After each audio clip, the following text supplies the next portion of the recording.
ఓం శ్రీమాత్రే నమః. అందరికీ నమస్కారం. ఈరోజు దేవి భాగవతంలో చతుర్థాధ్యాయము మనం తెలుసుకుందాము. యా దేవి సర్వభూతేషు శక్తి రూపేణ సంస్థిత నమస్తస్యై నమస్తస్యై నమస్తస్యై నమో నమః. సమస్త భూతకోటలకులో అంతర్లీనంగా శక్తి రూపంగా సుస్థిరవాసిని అయిన పరమేశ్వరికి శిరసు వంచి నమస్కరిస్తూ, తల్లి దయామయి, నీ కృపాకటాక్షం చేత గడిచిన 3 రోజులుగా పురాణరాజమైన దేవి భాగవత పురాణం ప్రవచనం దిగ్విజయంగా జరిగింది. నేడు 4వ నాటి ప్రవచనం ఆరంభం కాబోతుంది. తల్లి, ఈ పురాణ ప్రవచనంలో ఎలాంటి దోషాలు దొరలకుండా పొరపాటున అట్టి అనృతం నాకు తెలిసి తెలియక సంభవిస్తే ఆ నా తప్పుని ఒప్పుగా భావించి నన్ను మన్నించి నీ దివ్య చరితామృత ప్రవచన ప్రవాహాన్ని నాకు యథాప్రకారం అనుగ్రహించు తల్లి అని ప్రార్థించాడు సూత మహర్షి 4వ నాటి పురాణ ప్రవచనానికి ఉపక్రమిస్తూ. సౌనకాది మునులందరూ జగన్మాతని మనసులలోనే స్మరిస్తూ ఎంతో ఉత్కంఠభరితంగా సాగుతున్న దేవీ భాగవత పురాణం శ్రవణానికి శారీరకంగా మానసికంగా సంసిద్ధులయ్యారు. అదే సమయంలో మునుల వెనుక వరుసలో ఆసీనులైన యజ్ఞికుల సమూహంలో నుంచి ఒక విప్రుడు లేచి నిలబడుతూ చేతులు జోడించి నమస్కరించాడు. సూతుడు ప్రసన్నంగా అతడి వైపు చూస్తూ, ఏమి నాయన, ఏదైనా సందేహమా అని ప్రశ్నించాడు చిరునవ్వుతో. విప్రుడు మరోసారి వినయంగా నమస్కరించి, అవును స్వామి, అనేకసార్లు మిమ్మల్ని అడిగి తెలుసుకోవాలనిపించి కూడా జంకుతో వెనక్కి తగ్గాను. ఇప్పుడు కూడా నా మనసు ఉండబట్టలేక లేచి నిలబడ్డాను. అయినా పెద్దలందరూ పురాణ శ్రవణం కోసం ఎంతో ఆతురతతో ఎదురు చూస్తున్నట్లు పరిస్థితిని చూస్తే అర్థమవుతుంది. మరి శ్రోతల ఉత్సుకతకు భంగం కలగదని తమరు భావిస్తే అని నసిగాడు. సూతుడు మందహాసం చేసి పరమ పవిత్రమైన దేవి దివ్య లీలా విశేషాలను వివరిస్తున్న తరుణంలో ఒకరికి ఒక సందేహం వచ్చింది అంటే అది తప్పక పురాణ విశేషమే అయి ఉంటుంది. అందున ఈ సమయంలో నువ్వు ప్రశ్నించదలచావంటే అది తప్పక దేవీ సంకల్పమే. శ్రోతలందరూ కూడా నీ సందేహాన్ని, నా సమాధానాన్ని వినాలని ఆతృత చెందుతున్నారు. నిస్సందేహంగా అడుగు నాయన, ఏమిటి నీ ప్రశ్న అని ప్రోత్సహించాడు. ఆ యాజ్ఞికుడు భక్తి ప్రపత్తులతో సూతుని వైపు చూస్తూ, మహాభాగా, ఎంతో కాలంగా మీరు ఈ నైమిసారణ్యానికి వస్తున్నారు. ఎన్నో పురాణాలను తమ అద్భుత స్వర మాధుర్యంతో వినిపిస్తున్నారు. నిత్య తపోసాధకులు, లోకశాంతి కామకులైన ఈ సౌనకాది మునీశ్వరులంతటి తపోధనులు మిమ్మల్ని భగవత్ స్వరూపులుగా భావించి సత్కరిస్తున్నారు. అట్టి గౌరవ సత్కారాలను పొందుటకు మీరు తగిన వారనడానికి ఏమాత్రం సందేహం లేదు కానీ అన్నాడు ఆ బ్రాహ్మణుడు సంశయిస్తూ. అడుగు నాయన, ప్రోత్సహించాడు సూతుడు. తప్పుగా భావించకండి స్వామి, తమర్ని సూత మహర్షి అంటారు కదా. ఇంత గొప్ప భగవద్భక్తులైన తమరు సూతులు ఎలా అయ్యారు? తమ వంశచరిత్ర, తమ జీవిత గాథ తెలుసుకోవాలని చాలా ఆసక్తిగా ఉంది. తమ పేరు సూతుడా లేక తమది సూతకులమా అని అడిగాడు ఆ బ్రాహ్మణుడు కుతూహలంతో. సూత మహర్షి ఆ బ్రాహ్మణ శ్రేష్ఠుడి ప్రశ్నలు విని మందహాసం చేశాడు. అప్పుడు సౌనకముని కల్పించుకొని, అవును సూత మహర్షి, ఆ శ్రోతీయుడు సందేహం సత్యం. తమ జీవిత చరిత్ర మా వంటి అతి కొద్ది మందికి తప్ప ఇంకెవ్వరికీ తెలియదు. ఇప్పుడు అనుకోకుండా ఆ సందర్భం కలిసి వచ్చింది. పరమ పావన పుణ్యతమములైన అష్టాదశ పురాణాలను నిత్యం ఎక్కడో ఒక చోట ప్రవచనం గావించే భాగవతోత్తములైన మీ జీవిత గాథ కూడా అతి పవిత్రమైనది. మీ చరిత్రని శ్రవణానందకరంగా వినిపించగలవారు వేరొకరు లేరు. అందుచేత మహర్షి సూత, ఆ యాజ్ఞికుడి అభ్యర్థన మా అందరి అభ్యర్థనగా భావించి మన్నించి మీ పుణ్యచరిత్రని మాకు వినిపించండి అని విన్నపించాడు వినయంగా. సూతుడు సాలోచనగా తల పంకించి, ఇది దైవాభీష్టం, ఇది ఆ దేవి సంకల్పం. కాకపోతే ఎంతో కాలంగా ఈ నైమిసానికి వచ్చిపోతూ పురాణ సత్కాలక్షేపం చేస్తున్న నన్ను ఎవ్వరూ ఏనాడు నా గురించి ప్రస్తావించని వారు నేడు అందరూ సమిష్టిగా నా వ్యక్తిగత జీవిత చరిత్రను గురించి, నా వంశ చరిత్ర ప్రశ్నించడం, నన్నే నా చరిత్ర వివరించమని అభ్యర్థించడం నిజంగా ఇది నా పూర్వజన్మ సుకృతం. ఇది ఆ దేవి ఆజ్ఞగా భావించి మీకు నా జీవిత గాథను వినిపిస్తాను, వినండి అని పలికి తన చరిత్రని సూతుడు వివరించాడు ఇలా. సూతుడి వృత్తాంతం. ఒకప్పుడు ఈ భూమండలాన్ని పృథువు పరిపాలించాడు. పృథు చక్రవర్తి పరిపాలన కారణంగానే ఈ భూమికి పృథ్వీ అను పేరు వచ్చింది. ఆ కాలంలో సూత మాగధ అనే ఇద్దరు స్తోత్ర పాఠకులు ఉండేవారు. వీరు పౌరాణిక గాథలను ఊరూరా ప్రచారం చేస్తూ ప్రజలను ఆధ్యాత్మిక భక్తి ధర్మ మార్గాలను అనుసరించమని ప్రబోధించేవారు. ఇద్దరికిద్దరు గొప్ప పౌరాణికులు. పృథు చక్రవర్తికి ఆ ఇద్దరు పౌరాణికులు చేస్తున్న ధర్మ ప్రచారం గురించి తెలిసింది. వాళ్ళ గొప్పతనం ఏమిటో తెలుసుకోవాలని ఒకరోజు ఆయన మారువేషంలో వారు పురాణ కాలక్షేపం చేస్తున్న గ్రామానికి వెళ్ళాడు. వాళ్ళు చేస్తున్న పురాణ ప్రచారం పృథువికి ఆశ్చర్యాన్ని కలిగించింది. ఇద్దరూ ఒకే వేదికపై ఆసీనులయ్యారు. ఇద్దరూ దేవీ భాగవతాన్నే వినిపిస్తున్నారు. ఒకరు ఒక అధ్యాయాన్ని ప్రారంభిస్తే రెండో వారు దాన్ని విపులీకరిస్తున్నారు. ఒకరు ఒక శ్లోకాన్ని వినిపిస్తే మరొకరు దాని అర్థాన్ని హృదయంగా వివరిస్తున్నారు.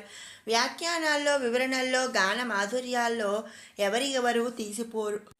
అయితే ఎవరి శైలి వారిది, ఎవరి వచన విధానం వారిది. అయితే ఇద్దరూ ఒకే ఒక్క విషయంలో ఒకే విధంగా వర్ణించారు. అది పృథు చక్రవర్తి గాథ.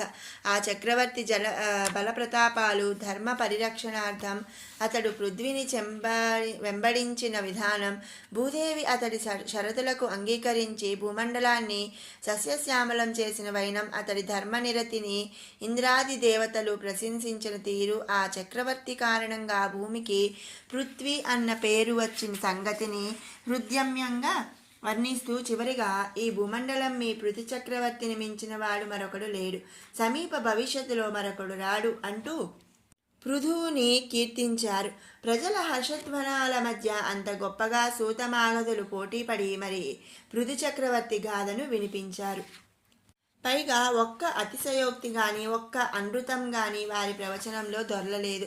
పృథువు వాళ్ళ వాక్చాతుర్యానికి, వాళ్ళ పురాణ పాండిత్య ప్రావీణ్యానికి సంతసించి అక్కడికక్కడే తన నిజరూపాన్ని ప్రకటించి, మీ పౌరాణిక ప్రవచన చాతుర్యానికి, మీరు చేస్తున్న ధర్మ ప్రచారానికి సంతసించాను. మీకేం కావాలో కోరుకోండి, మీరేం కోరుకున్నా తప్పక అనుగ్రహిస్తాను అన్నాడు.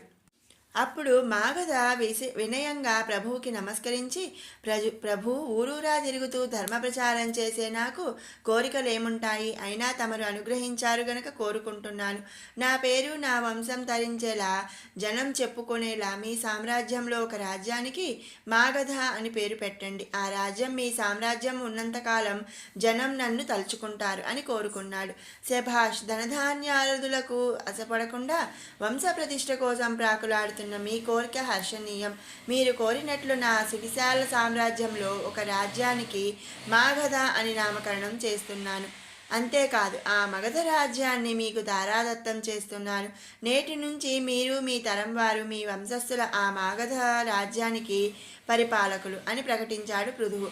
ధన్యుడని చక్రవర్తి, నేను నా వంశస్థులము మీరు ప్రసాదించిన మగధ రాజ్యాన్ని మీ అడుగుజాడలను అనుసరిస్తూ ధర్మబద్ధంగా పాలిస్తాం అన్నాడు మాగధుడు సంతోషంతో. పృథువు తల పంకించి సూతుడి వైపు చూస్తూ, మీ కోరిక ఏమిటో అడగండి, మీకు ఒక రాజ్యాన్ని అనుగ్రహించమంటారా అని అడిగాడు. సూతుడు తల అడ్డంగా తిప్పి, రాచరికాల మీద నాకు వ్యామోహం లేదు చక్రవర్తి. అట్టి సిరి సంపదల కంటే మిన్న అయినది భగవన్నామ స్మరణ సంకీర్తన.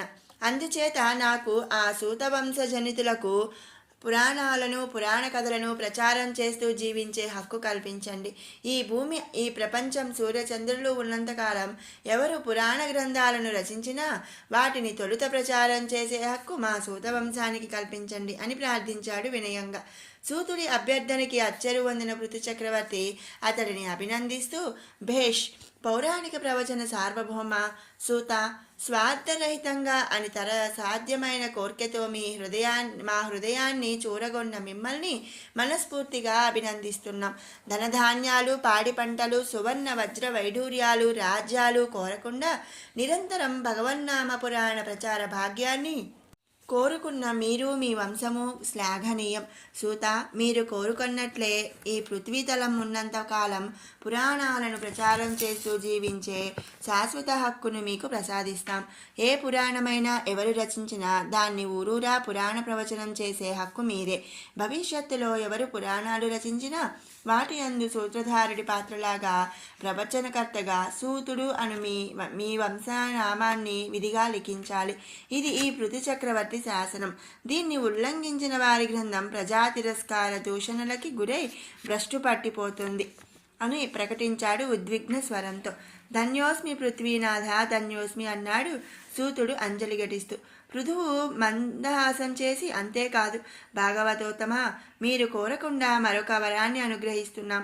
మా పృథ్వీ మండలంలో అత్యంత పవిత్రమైన రాజ్యానికి మీ పేరు పెట్టి ఆ సూతదేశం మీకు కానుకగా ఇస్తున్నాం. భగవతారాధనలకు, యజ్ఞ యాగాదులకు, నిత్య నిరంతర తపో సాధనలకు అనువైన సూతదేశం మీకు మీ వంశజులకు శాశ్వత నివాసయోగ్యమైన ప్రదేశం. మీరు మీ వంశస్థులు ఆ సూతదేశంలో నివసిస్తూ పురాణ ప్రవచన ప్రచారాలను ఈ భూమండలమంతటా గావిస్తూ శాశ్వత కీర్తి ప్రతిష్టలు ఆర్జించండి అని ప్రకటించాడు పృథువు.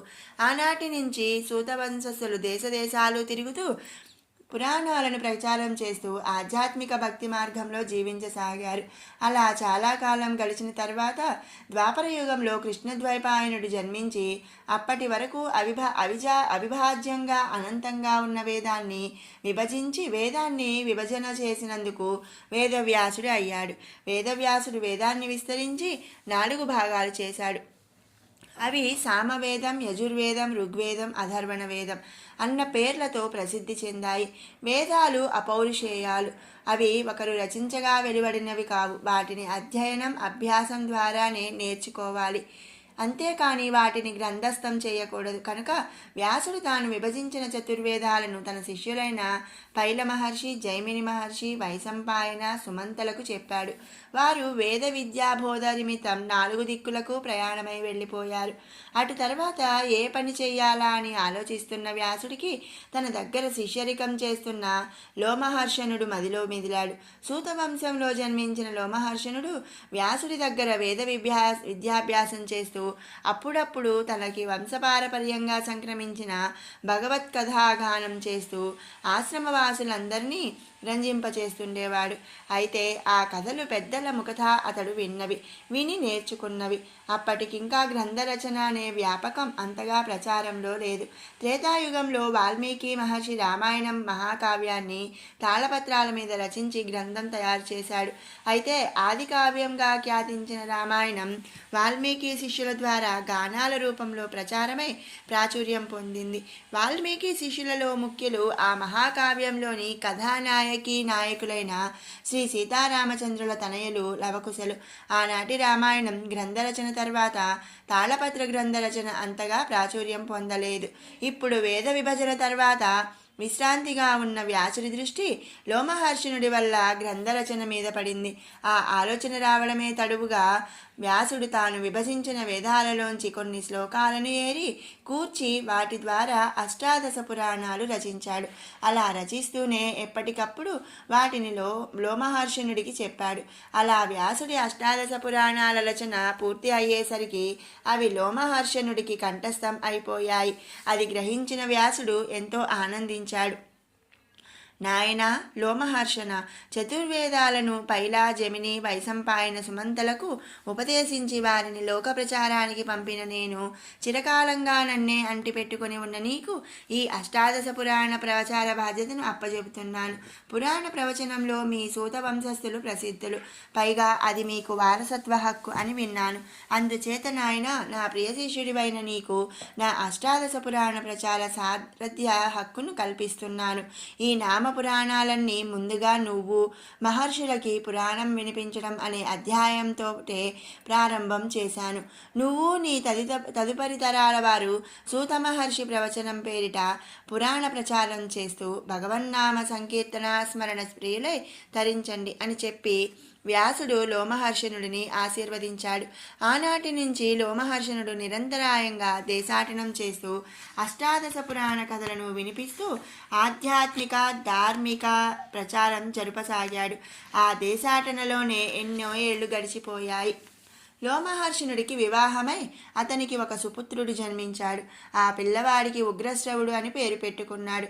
అలా సంసారం ఏర్పడిన అతడు తన వృత్తిని ప్రవృత్తిని దేశాటనాల్ని ఆపలేదు. కొంతకాలానికి అతడికి శిష్యవర్గం ఏర్పడింది. ఒకసారి లోమహర్షణుడు నియమనిష్టలతో నవరాత్ర దీక్ష వహించి తన శిష్యులకి దేవీ భాగవతం పురాణ కథలను వినిపిస్తున్నాడు. ఆ కథలని విని తరించడానికి ఆ చుట్టుపక్కల ఆశ్రమాల్లో నివసించే మునులు ఋషులు కూడా అక్కడికి చేరుకున్నారు. ఆ ప్రాంతం యావత్తు ఒక పెద్ద జనసంద్రంలా అయింది. దేవీ భాగవతం పురాణ పారాయణం దేవీ యజ్ఞంతో సమానం. ఇది 9 రోజుల పాటు సాగే యజ్ఞం. దీనిని నవాహ యజ్ఞం అంటారు. మొదటి రోజున ముందుగా గణపతిని పూజించి ఈ పారాయణ నవాహ యజ్ఞం నిర్విఘ్నంగా పరిసమాప్తి చేయించమని గణపతిని ప్రార్థించాలి. అటుపైన కలశ స్థాపన చేసి నవగ్రహ అష్టదిక్పాలక హరిహరాదులను సపరివార సమేతంగా ఆహ్వానించి పూజించాలి. అనంతరం జగదంబికను ధ్యాన ఆవాహన ఆసన ఆర్ఘ్య పాద్యాది షోడశ సేవతో యథాశక్తి పూజించి దేవిని నవాక్షర మంత్రంతో యథాశక్తి అర్చించాలి. అనంతరం దేవీ భాగవతం గ్రంథాన్ని సకలోపచారాలతో పూజించాలి. గ్రంథ పూజ ఏమిటని కొందరికి అనుమానం రావచ్చు. దేవీ భాగవతం గ్రంథం ఆ జగన్మాతకి వాగ్రూపం, అంటే అక్షరమూర్తి అయిన ఆ తల్లికి ఇది ప్రతిరూపం కనుక గ్రంథ పూజ చేయాలి. అనంతరం పురాణ పారాయణం చేసే పౌరాణికుడిని యథాశక్తి పూజించాలి. ఇక్కడ పౌరాణికుడంటే సాక్షాత్తు వ్యాసుడే. సర్వశాస్త్రేతిహాసజ్ఞ వ్యాసరూప నమోస్తుతే కథాచంద్రోదయేనాంతస్తమస్తోభం నిరాకురు. ఓ సర్వశాస్త్ర ఇతిహాసజ్ఞ సాక్షాత్ వ్యాసరూప నీకు నమస్కారం. నీ కథాచంద్రోదయంతో మా మానసాల్లో ఉన్న అజ్ఞానమనే చీకటిని తొలగించు అని ప్రార్థించాలి. ఎందుకంటే సంతి లోకస్య బహవః గురవో గుణజన్మహుతః సర్వేషామపి తేషాంచ పురాణజ్ఞః పరో గురుః. లోకంలో ఎందరో గురువులుంటారు, అయితే పౌరాణికుడు అందరిలో ఉత్తమ గురువు కనుక పురాణం చెప్పేవాడు బాలుడా వృద్ధుడా అనే మీమాంస ఉండకూడదు. వ్యాసపీఠం ముందు కూర్చొని పురాణం చెబుతున్నంతసేపు అతడు వ్యాసుడితో సమానం. అతడు అందరికీ పూజనీయుడు. ఆ సమయంలో ఎవరూ అతడికి నమస్కరించకూడదు. పఠనం పూర్తి అయ్యాకే నమస్కరించాలి. అలాగే వ్యాసపీఠం ముందు కూర్చొని పౌరాణికుడు ఒకసారి ప్రసంగం ప్రారంభించాక ఆనాటి ప్రసంగం పూర్తయ్యే వరకు కూర్చున్న చోటు నుంచి లేవకూడదు. ప్రసంగం మధ్యలో ఎవరైనా వచ్చినా సాక్షాత్తు ఆ భగవంతుడే దిగి వచ్చినా ప్రసంగం ఆపి పరామర్శించకూడదు. నమస్కారానికి ప్రతి నమస్కారం చేయకూడదు. అట్లే శ్రోతలెవరూ ఆఖరికి చక్రవర్తులు మహారాజులైనా సరే పౌరాణికుడికి సమానమైన ఆసనం మీద కూర్చోరాదు. ఇవి పురాణ పారాయణం నియమాలు. అందున పురాణరాజమైన దేవీ భాగవతం పారాయణం ఈ నియమ నిష్టలతో సాగిస్తే విశేష పుణ్యం విన్నవారికి చెప్పిన వారికి దక్కుతుంది. ఇందుకు విరుద్ధంగా ప్రవర్తించేవారు తదుపరి జన్మలో కాకిగా పుడతారు. అలాగే ప్రసంగం మధ్యలో అనవసరంగా లేచి వితండవాదం చేసేవారు మరుజన్మలో గాడిదలై పుడతారు. ఇన్ని విశిష్టతలు కలిగినందుననే లోమహర్షణుడు నియమనిష్టలు పాటించి దేవీ భాగవతం పారాయణం మొదలుపెట్టాడు. శ్రోతలు కూడా నియమవర్తనులై భక్తి శ్రద్ధలతో పురాణ ప్రవచనాన్ని ఆలకిస్తున్నారు. అలా 9 రోజుల పాటు పురాణ పారాయణం నిర్విఘ్నంగా జరిగింది. ఇక 9వ నాడు పారాయణం ముగింపు దశకు వచ్చింది.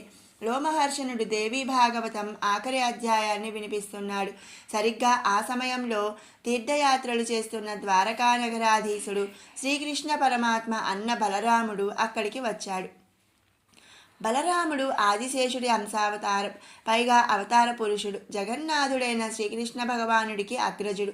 అంతటి వాడు వచ్చాడన్న గౌరవంతో నియమాన్ని ప్రకటనపెట్టి ఋషులు మునులు లేచి నిలబడి నమస్కారాలు పెట్టారు. కానీ వేదికపైనున్న లోమహర్షణుడు నియమాలకి కట్టుబడిన ఉత్తమ పౌరాణికుడైనందున బలరాముడి రాకను గమనించి కూడా లేచి నిలబడలేదు.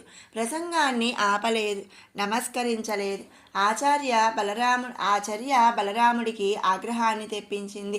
తనంతటి వాడు వస్తే లేచి నిలబడకపోగా కనీసం నమస్కారమైనా చెయ్యడా అన్న కోపంతో ఒక దర్భను తీసి బ్రహ్మాస్త్రాన్ని మంత్రించి లోమహర్షణుడి మీదకు విసిరాడు.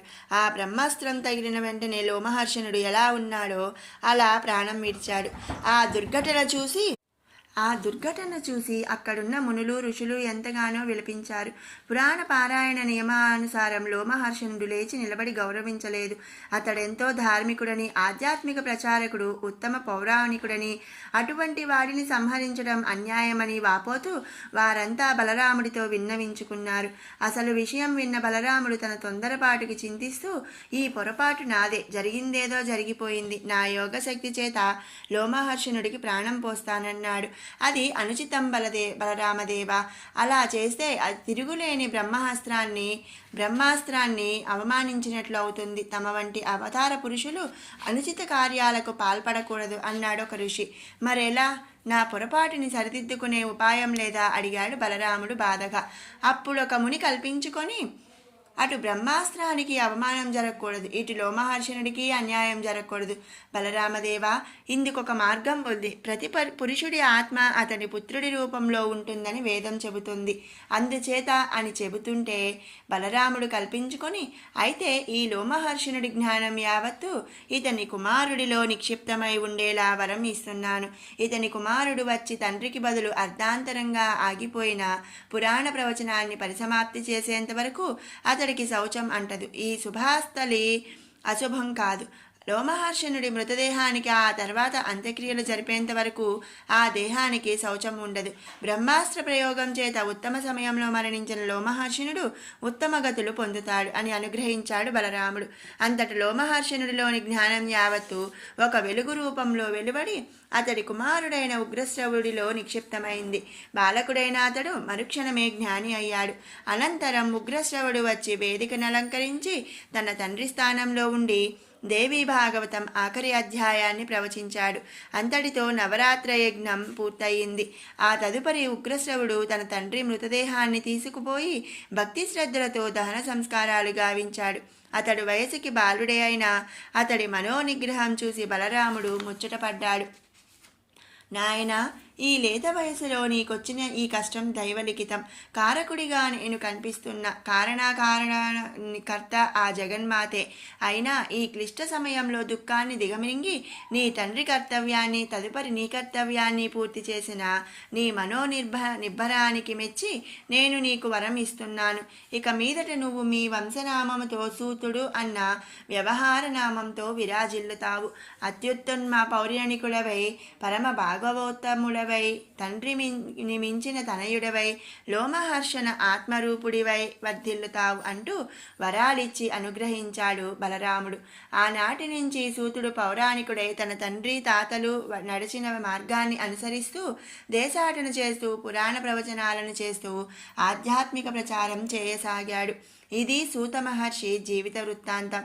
అది విన్న అనంతరం ఆ విప్రుడు చేతులెత్తి సూత మహర్షికి నమస్కరిస్తూ, మహాభాగా, రాజ్యాలు కావాలా, రత్నరాశులు కావాలా అని అడిగితే ఆ సిరి సంపదలు వద్దు, భగవత్కర్తలను ప్రచారం చేసే హక్కు చాలు అన్న మీ వంశమూల పురుషుడు, అతడి అడుగుజాడలను అనుసరించిన మీ తాత ముత్తాతలు, మీ తండ్రి, వారి వారసత్వాన్ని పుణికి పుచ్చుకున్న మీరు ధన్యాతి ధన్యులు, భాగవతములు అన్నమాట ఎన్నోసార్లు విన్నాను. ఆ పేరు తగ్గ ప్రహ్లాదాది భక్త శిఖామణుల కథలు విన్నాను. ఇప్పుడు ఆ పదానికి తగిన వ్యక్తిని మిమ్మల్ని కళ్ళారా చూస్తున్నాను. మీ మధుర వాక్కులను చెవులారా వింటున్నాను. ప్రత్యక్షంగా మీ సహచర్యాన్ని అనుభవిస్తున్నాను. నాకిది ఏనాటి పూర్వ పుణ్యమో. ధన్యోస్మి మహాభాగా, ధన్యోస్మి అంటూ ఆనంద భాష్పాలు కార్చాడు. సూతుడు చిరునవ్వుతో అతడిని శాంతపరిచి శ్రోతల వైపు ప్రసన్నంగా చూస్తూ అసలు కథలోకి తనంత తానుగా వచ్చేస్తూ, భగవద్బంధువులారా, నిన్నటి దేవీ భాగవత పారాయణంలో భగవాన్ వేదవ్యాసుల వారు పరమేశ్వరి దివ్యరూప సందర్శన భాగ్యంతో పరవశించి భక్తి భావోద్వేగంతో ఆ జగన్మాతని స్తుతిస్తూ దుర్గాపదుద్ధార స్తోత్రము ఆలపించిన వైనం తెలుసుకున్నాము. ఆ తరువాత ఏం జరిగిందో ఈ 4వ రోజు పారాయణంలో తెలుసుకుందాం అని చెబుతూ అర్ధనిమీలిత నేత్రుడై క్షణం పాటు పరాశక్తిని, వ్యాసుడిని మనసులోనే స్మరించుకున్నాడు. క్షణం తర్వాత సూతుడు తదుపరి కథనాన్ని వివరిస్తూ ఆ విధంగా వ్యాసుడు భావోద్వేగంతో మైమరిచి దేవిని స్తోత్రించాడు. అప్పుడేం జరిగిందంటే అంటూ కథనాన్ని కొనసాగించాడు ఇలా. దేవి చెప్పిన స్త్రీ ధర్మాలు. అపూర్వము అనితర సాధ్యము అయిన దివ్య సౌందర్య రూపంతో కోటి సూర్య ప్రభాకాంతులు వెదజల్లుతున్న జగదీశ్వరిని నేత్రపర్వంగా దర్శించిన వ్యాసుడు తాను ఆలపించిన దుర్గాపదుద్ధార స్తోత్రముతో తనివి తీరక భావోద్వేగాన్ని ఆపుకోలేక ఆనంద బాష్పాలు చెంపల మీదుగా జాలువారుతుండగా భావావేశంలో ఇలా స్తుతించాడు. తామగ్నివర్ణాం తపసా జ్వలంతీం వైరోచనీం కర్మధలేషు జుష్టాం దుర్గాదేవీం శరణమహం ప్రపద్యే సుతరసి తరవే నమః. ఓ మాత, అగ్నివర్ణంతో తపశ్శక్తితో జాజ్వాల్యమానంగా ప్రకాశించే తల్లి, ధర్మార్థ కామ మోక్షములను చతుర్విధ పురుషార్థ కర్మ ఫలప్రాప్తికి హేతుభూతమైన ఓ దుర్గాదేవి, నిన్ను శరణు పొందుతున్నాను. ఓ తల్లి, భవసాగరమును తరించడానికి నీకు నమస్కరిస్తున్నాను అంటూ చేతులెత్తి నమస్కరించాడు వ్యాసుడు. దేవి మందహాసం చేసి, నాయనా వ్యాస, నీ సందేహం తీరినట్లేనా అని ప్రశ్నించింది. ఎక్కడ తీరింది తల్లి? అణువు రూపంలోనున్న నీలో నుంచే సమస్త బ్రహ్మాండాలు ఉద్భవించాయని, సమస్త భూతకోటికి ఆధారశక్తివి నీవేనని, నీకంటే ముందు మరొకటి మరేదీ లేదని చెబుతూనే ఓం నమఃశివాయ అంటూ కొత్త సమస్య నువ్వే లేవనెత్తావు కదమ్మా అన్నాడు వ్యాసుడు. తల్లి ముందు మారాన్ చేసే పిల్లాడిలా స్వేచ్ఛగా చనువుగా. జగదీశ్వరి నవ్వి, నాయన, ఓం నమఃశివాయ అనేది ప్రణవ మహామంత్రము, అందులో సమస్య ఏముందయ్యా అని అడిగింది. అదే ఆ నమఃశివాయే అంటూ వ్యాసుడు మందహాసం చేసి, తల్లి, సర్వజగత్తుకి మూలం ఓంకారం, అదే ప్రణవం, అదే శాశ్వతం. ఈ వివరం నువ్వు చెప్పిందే కదా, మరి జగదాధారమైన ఓంకారంలోకి నమఃశివాయ ఎలా వచ్చి చేరిందమ్మా? ఎందుకు కలిసింది? అసలు శక్తిని ఆధారమని నీవైనప్పుడు మరొక ఆధారం నీకెందుకు అని అడిగాడు. వ్యాస, నేను బ్రహ్మస్వరూపిణిని. నా నుండి ప్రకృతి పురుష ఆత్మ సంయోగ సద్రూపంగా జగత్తు ఉత్పన్నమైంది. ఆ పురుషుడు శివుడు. వెన్నెల వెంట ప్రకాశంలా, సూర్యుని వెంట తేజంలా ప్రకృతి పురుషులు అభిన్నులు. వారిరువురిని వేరు చేసి చూడకూడదు. వెన్నెల లేని ప్రకాశం, ప్రకాశం లేని వెన్నెల నిరర్ధకం కదా. కనుక నా శక్తికి ఆ శివం చేరిక, ఆ శివం ముందు నా శక్తి తేజం ఒకదానితో మరొకటి విడదీయరానిదై ప్రభావితం అవుతున్నాయి. నేను శక్తినే. నా శక్తి తత్వాన్ని భరించడానికి ఒక ఆధారభూతం కావాలి కదా. ఆ ఆధారభూతమే నా నుంచి నేను సృజించుకున్న పురుషత్వం శివం. ఆ పురుషుడిని ముందుగా నేను గుర్తించాలి, నేను గౌరవించాలి.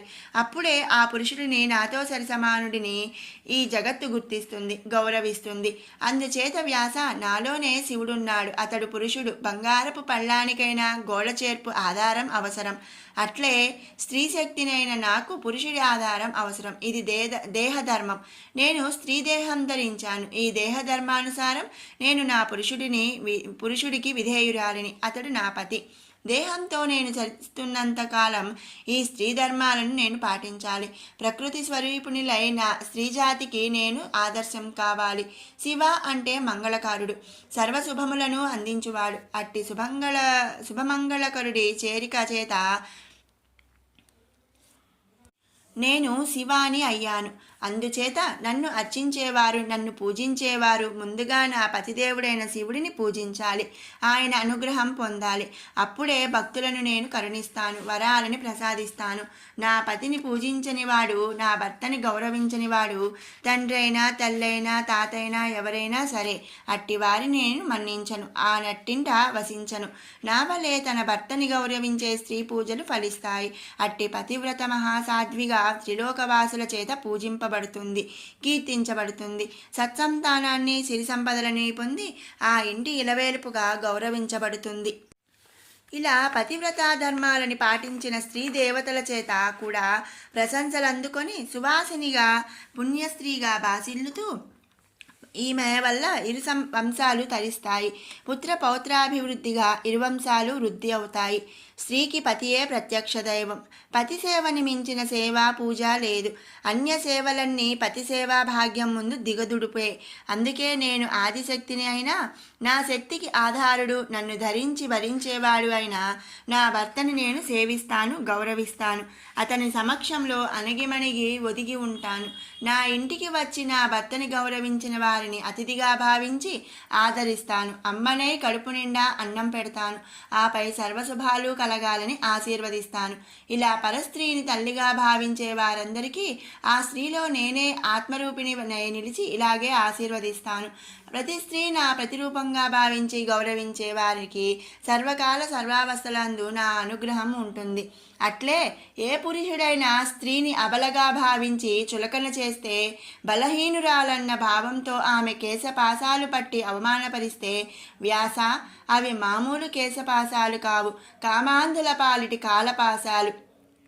ఈ మాటకి రుజువు కావాలంటే వ్యాస, ఏ స్త్రీమూర్తి శిరోజాన్ని అయినా లాగి దాని మొదలు భాగాన్ని పరీక్షిస్తే అది రెండుగా చీలిన సర్పశిరసు వలె గోచరిస్తుంది. అందుకే చెబుతున్నాను వ్యాస, ఆ కేశపాసాలు నా శిరస్సుని అంటిపెట్టుకుని ఉన్న నా సంతాన ప్రతిరూపాలు. అట్టి కేశపాసాలను విస్మరించి ఎవడైనా స్త్రీని పరాభవిస్తే అప్పుడు నేను అమ్మని కాదు వ్యాస, ఆదిపరాశక్తినై మహాకాళినే ఆ దుర్మరాంధులని సంహరిస్తాను అని ప్రవచించింది అమ్మవారు. వ్యాసుడు భయవిభ్రాంతులతో ఆ తల్లిని తేరిపార చూస్తూ, అయితే తల్లి, ఒకవైపు దుర్మదాంధులని సంహరిస్తానంటూనే అదే పురుషుడికి స్త్రీని పతిభక్తి పేరుతో, పతివ్రతాధర్మం పేరుతో బానిసని చేయటం ఏమి న్యాయం? అమ్మవైన నువ్వే ఆదిశక్తివి, ప్రకృతి స్వరూపిణివి, స్త్రీమూర్తివైన నువ్వే సాటి స్త్రీలకి పతివ్రతాధర్మం పేరిట బానిసత్వాన్ని ప్రోత్సహిస్తే ఆ మగడు ఆ భార్యని గౌరవిస్తాడా? పని మనిషిలా, దాసిలా కించపరచడా? స్త్రీ శక్తిని, నీ శక్తిని విస్మరించడా అని అడిగాడు. అలాంటి దుస్థితి రాదు వ్యాస. పురుషాధిక్యతను ప్రదర్శించే పురుషులకి హెచ్చరికగానే భార్యాభర్తల జంట పేరులో ముందుగా భార్య పేరే ఉండేలా అనుగ్రహిస్తున్న భార్యాభర్తలలో భార్య ఆలుమగలలో ముందు ఆలి, స్త్రీ పురుషులలో ముందు స్త్రీ. అట్లే పార్వతీ పరమేశ్వరులు, లక్ష్మీనారాయణులు, సీతారాములు, రాధాకృష్ణులు ఇలా భర్త పేరుకు ముందు భార్య పేరు చేరి ఉంటేనే ఆ భర్తకి సమాజంలో గౌరవం, ఆ జంటకి గుర్తింపు లభిస్తాయి. స్త్రీ శక్తిని తన ముందుంచుకొని ఏ పురుషుడికి ఈ లోకంలో గౌరవం, విజయం, శుభం కలగవు. భార్యాభర్తలు అభిన్నులు, వారి మధ్య భేదం లేదు, ఉండదు. అందుకే ఈ సత్యాన్ని చాటడానికే ఆదిశక్తినైన నేను నా భర్తకి విధేయురాలినయ్యాను. అలా నా సతీధర్మాన్ని నిర్వర్తిస్తూనే ఓం నమశివాయలో ఓంకార రూపిణినై ముందు నేనుండి స్త్రీ పురుష సమానత్వాన్ని, అభేదత్వాన్ని చాటుతున్నాను. ఇదే సృష్టి రహస్యం. వ్యాస, స్త్రీని పురుషుడు, పురుషుడు స్త్రీని సమాన భావంతో దర్శించినప్పుడు కనిపించే ఏకరూపమే సృష్టి. అదే పరబ్రహ్మము. ఆ పురుషుడు నేనే, ఆ ప్రకృతి నేనే. వాటిని తనలో ఇముడ్చుకున్న నాదబిందు రూపిణిని, అణువుని, ఆ పరబ్రహ్మముని నేనే. సృష్టిలోని సమస్తం నాలోనే ఉంది. సృష్టిలోని చరాచరములన్నింటా ఉన్నది నేనే. నిరాకారిణి, నిర్వికారిణి అయిన నేను దేహము ధరించినప్పుడు దేహధర్మము పాటిస్తాను. కనుకనే నా పతికి సహధర్మచారిణినై ఉంటాను. నేనే కాదు, దేహము ధరించిన ఎవరైనా ఆ దేహధర్మం పాటించాలి. ఇదే సృష్టి ధర్మం. అట్టి సృష్టిని నేనే, దాన్ని నడిపించే ధర్మము నేనే, అన్నీ నేనే, అంతా నాలోనే. ఆ విధంగా వ్యాసుడికి జ్ఞానోదయమైంది, సందేహ నివృత్తి అయింది. తాను రచించాలనుకుంటున్న దేవీ భాగవతం పురాణానికి మూలం ఏమిటో తెలిసింది. వాటన్నింటికీ మించి దేవి యొక్క పూర్వపర దివ్య దర్శనం అతడికి లభించింది. మానవ జన్మ ఎత్తిన వాడికి ఇంతకన్నా ఇంకేం కావాలి? వ్యాసుడు ఆనంద భాష్పాలు కారుస్తూ గద్గద స్వరంతో, తల్లి, నేనని ఇంతవరకు అహంకరించాను. నేను అంటే అజ్ఞానమని, నాలోని నువ్వు జ్ఞానమని, జ్ఞానమే స్వరూపంగా గల నువ్వు మాత్రమే శాశ్వతమని తెలుసుకున్నాను. ఇంత తెలిసాక కూడా తల్లి, నీ మాయ నన్ను వదలడం లేదు. నీ గూర్చి నే తెలుసుకున్నది ఆవగింజంత, తెలియవలసింది బ్రహ్మాండమంతా. ఆవగింజంత తెలిసిన నేను నీ గురించి రాస్తాననడం, దేవీ భాగవతం రచించాలని కోవటం ఎంత అహంకారం తల్లి! అయినా లోకానికి నీ గురించి తెలియాలి. నీ దివ్య లీలా విశేషాలు కొన్ని అయినా మోక్ష కామకులమైన నరులకి అవగతం కావాలి. శక్తి స్వరూపాలైన స్త్రీమూర్తులకు నీ పతివ్రతాధర్మ ధర్మాలు తెలియాలి. ఇది నా కోరిక. ఇది అసంబద్ధమయమీ కాదు. అందుచేత తల్లి, నాలో ఆత్మరూపిణివైన నీవే పరమపావనమైన నీ దివ్యలీలా సమాహారమైన దేవీ భాగవతం రచించు. నాలో ఉన్న నీవే నేనై రచించు. నా సుదీర్ఘ తపస్సుకి ఈ ఫలితాన్ని ప్రసాదించు అని ప్రార్థించాడు ఆశ్రుపూరిత నయనాలతో. తథాస్తు అని దేవి చిరునవ్వు నవ్వి, వ్యాస, నా కటాక్షం నీకు ఎల్లప్పుడూ ఉంటుంది. నా అనుగ్రహం పొందిన నువ్వే దేవీ భాగవతం రచించు. ఈ పురాణములో ఏ విషయం ఎంతవరకు ప్రస్తావించాలో అంతవరకు నీ స్ఫురణకు అందుతుంది. అంతేకాదు, ఈ పురాణము నువ్వు రచించిన మిగతా పురాణములన్నింటికీ తలమానికమై పురాణరాజమై అలరారుతుంది. విజయోస్తు అంటూ మరలా అభయముద్రతో శుభాశీసులు ఇచ్చింది జగన్మాత. ధన్యుడను తల్లి, నీ దివ్య దర్శన భాగ్యంతో, నీ దివ్య శిశులతో, నీ దివ్యానుగ్రహంతో నా జీవితం ధన్యమైంది. సమస్త జగదాధారినివి, సర్వశక్తివి, సర్వసాక్షివి, సర్వరూపివి, మాయవి, మంత్రానివి, యంత్రానివి, తంత్రానివి, జయానివి, దుర్గవి అయిన నిన్ను ఏమని ఏ విధంగా కీర్తించను తల్లి. దేవి శ్రీ రాజరాజేశ్వరి భగవతి అంబా శాంభవి చంద్రమౌళిరబలా పన్నా ఉమా పార్వతీ కాళీ హైమవతి శివా త్రినయని కాత్యాయని భైరవీ సావిత్రి నవయౌవని శుభకరీ సామ్రాజ్యలక్ష్మీ ప్రదా చిద్రూపీ పరదేవతా భగవతి శ్రీరాజరాజేశ్వరీ అంబా మోహిని దేవతా త్రిభువని ఆనంద సంధాయిని వాణి వల్లభ పాణి వేణుమురళి గాన ప్రియాలోలిని కళ్యాణి ఉదురాభజబింబ వదన ధూమ్రాక్ష సంహారిణి చిద్రూపీ పరదేవతా భగవతి శ్రీరాజరాజేశ్వరీ అంబానూపుర రత్న కంకణధరి కేయూరహారావళి జాజీ పంకజ వైజయంతి లహరి గ్రేవేయ వైరాజిత వీణా వేణు వినోద మండితకరా వీరాసనే సంస్థిత చిద్రూపీ పరదేవతా భగవతి శ్రీరాజరాజేశ్వరీ అంబా రౌద్రిణి భద్రకాళి బగళా జ్వాలాముఖి వైష్ణవీ బ్రహ్మాణి త్రిపురాంతకి సురసుతా దేదీప్యమానోజ్వలా చాముండాశ్రిత రక్ష పోషక జనని దాక్షాయణి పల్లవి చిద్రూపీ పరదేవతా భగవతి శ్రీరాజరాజేశ్వరీ అంబాశూలధను కుంసాకుశధరి అత్తేందు బింబాధరి వారాహి మధుకైటవ ప్రశమని వాణీ రమా సేవిత మల్లాధ్యాసుర మూకదైత్యదమని మాసేశ్వరి అంబికా చిద్రూపీ పరదేవతా భగవతి శ్రీరాజరాజేశ్వరీ అంబా సృష్టి వినాశ పాలనకరీ ఆర్యాణి సంశోభితా గాయత్రీ ప్రణవాక్షరామృతరసః పూర్ణానుసంధీకృతా ఓంకారీ విసుతా సురార్చితపదా ఉద్దండ దైత్యాపహా చిద్రూపీ పరదేవతా భగవతి శ్రీరాజరాజేశ్వరీ అంబా శాశ్వత ఆగమాది వినుతా ఆర్యా మహాదేవతా యా బ్రహ్మాది పిపీలికాంత జననీ యా వై జగన్మోహిని యా పంచ ప్రణవాది రేప జననీ యా చిత్కళామాలిని చిద్రూపీ పరదేవతా భగవతి శ్రీరాజరాజేశ్వరీ అంబా పాలిత భక్తరాజిరనిసం అంబాష్టకం యః పఠేత్ అంబాలోక కటాక్ష వీక్షకలితా ఐశ్వర్యమవ్యాహతా అంబా పావన మంత్రరాజ పఠనా ధ్యంతేన మోక్షప్రదా చిద్రూపీ పరదేవతా భగవతి శ్రీరాజరాజేశ్వరీ శ్రీరాజరాజేశ్వరీ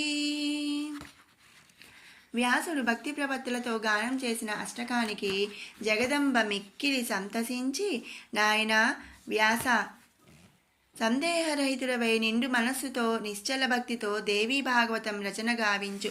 లోకహితం కోరి నువ్వు తలపెట్టిన ఈ కార్యానికి అడుగడుగునా నీకు తోడై ఉంటాను.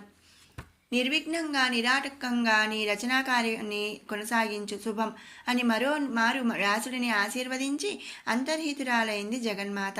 అంతటా వ్యాసుడు తన ఆశ్రమానికి తిరిగి వచ్చి జగన్మాతని అనుక్షణం మానసమందు స్మరిస్తూ జగదీశ్వరి దివ్యలీలా వైభవాన్ని హృద్యమంగా భక్తి రసాత్మకంగా నవరస భరితంగా గ్రంథస్థం చేశాడు. ఆ గ్రంథానికి వ్యాసుడు తొలుత భగవతి పురాణం అని పేరు పెట్టాడు. ఆ దివ్య పురాణ కావ్యాన్ని దేవేంద్రుడు అర్థించి వ్యాసుడి నుండి భక్తితో స్వీకరించి అమరావతిలో భద్రపరిచాడు. దేవగురుడు బృహస్పతి భగవతి పురాణం పారాయణం చేస్తూ దేవతలకి భక్తి మార్గంలో నడిపించసాగాడు. అంత గొప్ప పురాణరాజం మానవుల అభ్యున్నతి కోసం రచించిన ఆ పురాణం తత్ఫలం వారికి దక్కకుండా పోయిందే అన్న బాధ వ్యాసుడిని వేధింపసాగింది. అతడి వేదనాభరిత హృదయంలోంచి పుట్టింది మరో అద్భుత పురాణం, అదే దేవీ భాగవతం. తొలుత వ్యాసుడు రచించిన భగవతి పురాణం శుద్ధదేవ భాషలో ఉంది. అందుకే దేవేంద్రుడే స్వయంగా వచ్చి వ్యాసుడిని అర్థించి మరి భగవతి పురాణాన్ని స్వర్గానికి పట్టుకుపోయాడు. ఇప్పుడు వ్యాసుడి వేదంలోంచి పుట్టిన దేవీ భాగవతం దేవనాగరి లిపిలో రచించబడింది. దేవనాగరి లిపికే సంస్కృతం అని మరో పేరు. సంస్కృతం అంటే సంస్కరించబడినది అని అర్థం. ఈ సంస్కృతమే అప్పటి మానవుల వ్యావహారిక భాష. అందుచేత దేవీ భాగవతం మానవులకి సులభంగా అర్థమవుతుంది.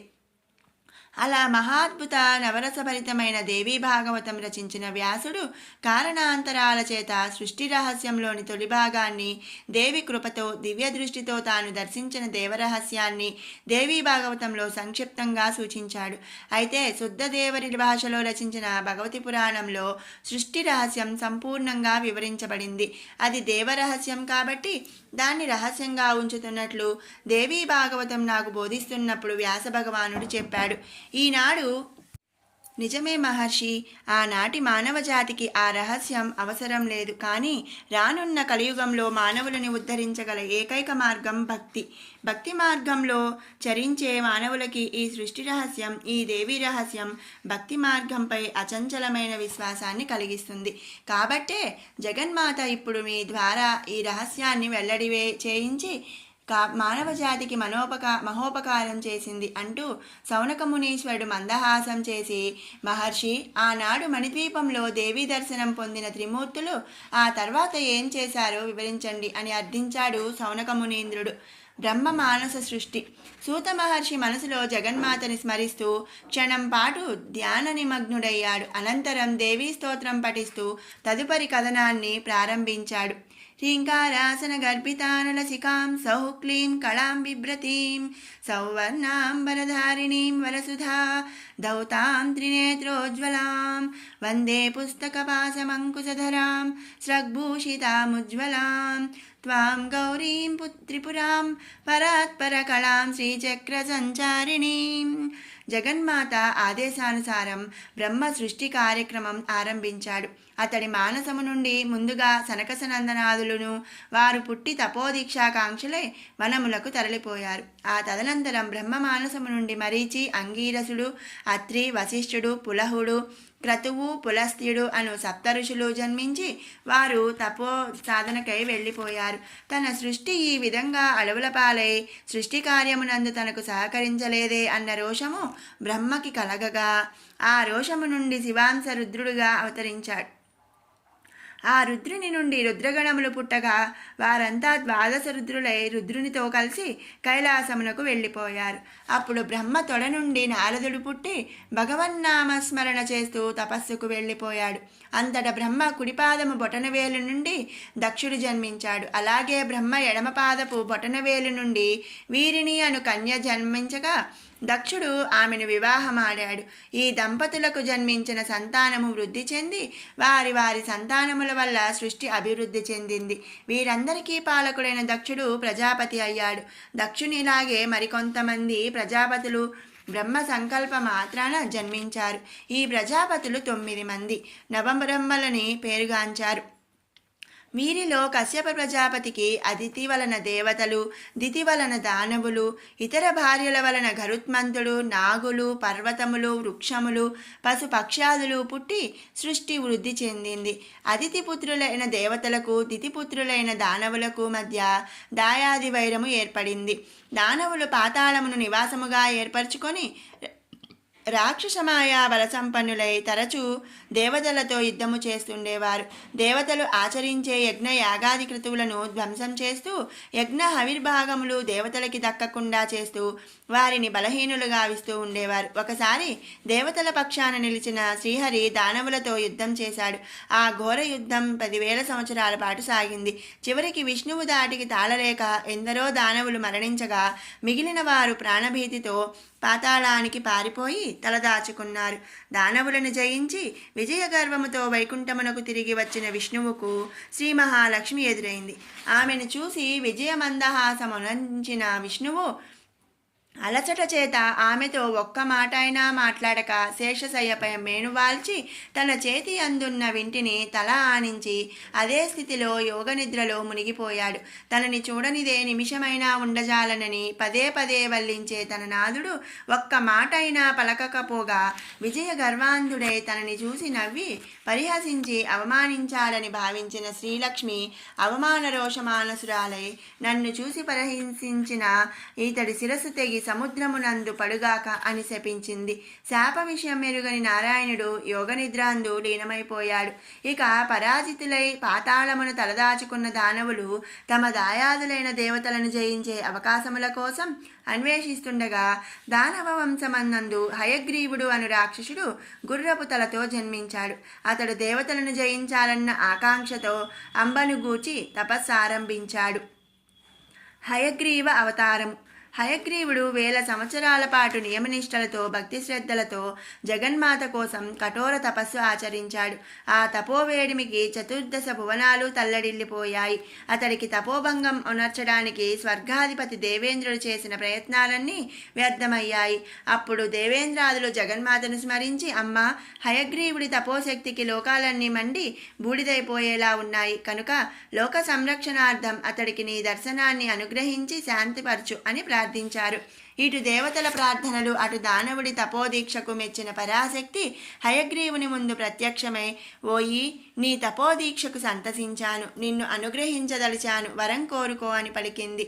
హయగ్రీవుడు చేతులు జోడించి భక్తితో దేవిని అనేక విధాలా స్తుతించి, అమ్మా, నాకు మృత్యువు రాకుండా వరాన్ని అనుగ్రహించు అని ప్రార్థించాడు. దేవి మందహాసం చేసి, ఓయి, సృష్టి అశాశ్వతము, సృష్టిలో పుట్టిన జీవరాశులన్నీ ఏదో ఒకనాడు నాశనము కాక తప్పదు. ఎట్టి వారికైనా మృత్యువు అనివార్యము. ఇదియే సృష్టి రహస్యము కనుక నీ చావు తప్ప మరేదైనా వరాన్ని కోరుకో, అనుగ్రహిస్తాను అని పలికింది. హయగ్రీవుడు ఆలోచించి, మాత, నా వలె హయగ్రీవ శిరము కలిగిన వీరుని చేతిలో మాత్రమే నాకు మరణము సంభవించినట్లు వరాన్ని ఇవ్వు అని కోరుకున్నాడు. దేవి నవ్వి తథాస్తు అని వరమిచ్చింది. అంతర్ధానమైంది. ఆ వరగర్వముతో హయగ్రీవుడు దేవలోకము మీద దండెత్తాడు. అతడి ధాటికి ఆగలేక దేవతలు స్వర్గమును వదిలి భూలోకమునకు పారిపోయి కొండగుహలలో తలదాచుకున్నారు. దేవతలు ఆ విధంగా అజ్ఞాతవాసం చేయడం చేత యజ్ఞ ఆవిర్భాగాలను స్వీకరించే దేవతలు లేనందువల్ల యజ్ఞ యాగాది క్రతువులు ఆగిపోయాయి. యజ్ఞములు జరగక, యజ్ఞ హవిస్సులు అందక దేవతలు ఆకలి బాధలతో నీరసించి బలహీనులయ్యారు. అప్పుడు ఇంద్రుడు బ్రహ్మను ప్రార్థించి అతని సూచన మేరకు తన దేవజాతిని కాపాడుకొనడానికి తానే ఒక శత్రుంజయ యాగము చేయ సంకల్పించాడు. ఆ యాగమునకు దానవ వైరి అయిన శ్రీహరిని యజ్ఞపురుషునిగా నిర్ణయించుకొని అతనిని ఆహ్వానించడానికి బ్రహ్మాది దేవతలంతా వైకుంఠానికి తరలివచ్చారు. ఒకనాడు తన ఇంటి నారికి తల ఆనించుకుని యోగనిద్రలోకి చేరిన విష్ణువు ఇంకా నిద్రావస్థయందే ఉన్నాడు. దేవతలు ఎన్ని విధాలా ప్రార్థించినా విష్ణువు నిద్ర మేల్కొనలేదు. విష్ణువు లేచి వచ్చి యజ్ఞపురుష స్థానము అలంకరించిన గాని యజ్ఞము జరగదు. అతడా గాఢ నిద్రాపరవశుడై ఉన్నాడు. మరి ఏమిటి కర్తవ్యం? అప్పుడు వారంతా మనోసంకల్పం చేత మహేశ్వరుని స్మరించారు.